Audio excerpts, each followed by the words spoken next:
निर्वाचन परिचालना पाई कांग्रेस को घारिछि अर्थ चिंता। नुआपड़ा उपनिर्वाचन में दलीय नेतृवृंद सहयोग रे निर्वाचन लड़िबा को अंटा भिड़ी पीसीसी।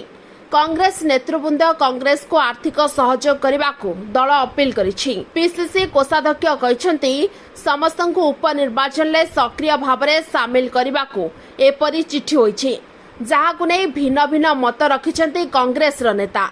25 वर्ष हेब क्षमता बाहरे राज्य कांग्रेस दलीय पांची समुद्र को संखे संगठन को तृणमूल स्तर में अधिक क्रियाशील करने को अंटा भिड़ी दल। दलीय कार्यक्रम सहित निर्वाचन परिचालना रे कांग्रेस समस्त नेता और कर्मी किपरि सक्रिय भाव सामिल हेबे से चिंता पीसीसी को घारिछि।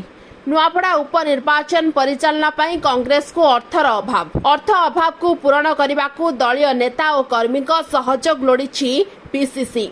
जो माने आर्थिक सहयोग करने को चाहते सेमाने पीसीसी कोषाध्यक्ष सिद्धार्थ स्वरूप दास को देवाकू चिठी उल्लेख कराई।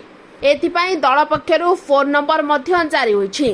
निर्वाचन पाई अर्थर आवश्यक सह प्रत्येक कर्मी किपरि निर्वाचन प्रक्रिया रे सामिल हेबे सेने मध्य चिठी करा जायछि बोली कहिसंती कोषाध्यक्ष। नुआपड़ा उपनिर्वाचन पाई स्टार प्रचार तालिका नेतांक जीवा पाई नै निर्दिष्ट नीति को नहीं दल रे देखा देछि असंतोष। तबे नुआपड़ा रे दल भल प्रदर्शन करिबो बोली आशा रखिसंती कांग्रेस नेता। उपनिर्वाचन ले कांग्रेस ट्रैक रेकर्ड सेतटा भल नहीं। लक्ष्मीपुर तलसरा उपनिर्वाचन परे आज जाए जेते उपनिर्वाचन होइछि सबुथिरे पराजयर स्वाद चाखिछि कांग्रेस। एबे नुआपड़ा उपनिर्वाचन को नहीं पीसीसी पूरा जोश रे थिबा बेले दलर चिंता बढ़ाइछि अर्थ समस्या। ब्यूरो रिपोर्ट ओची लाइव।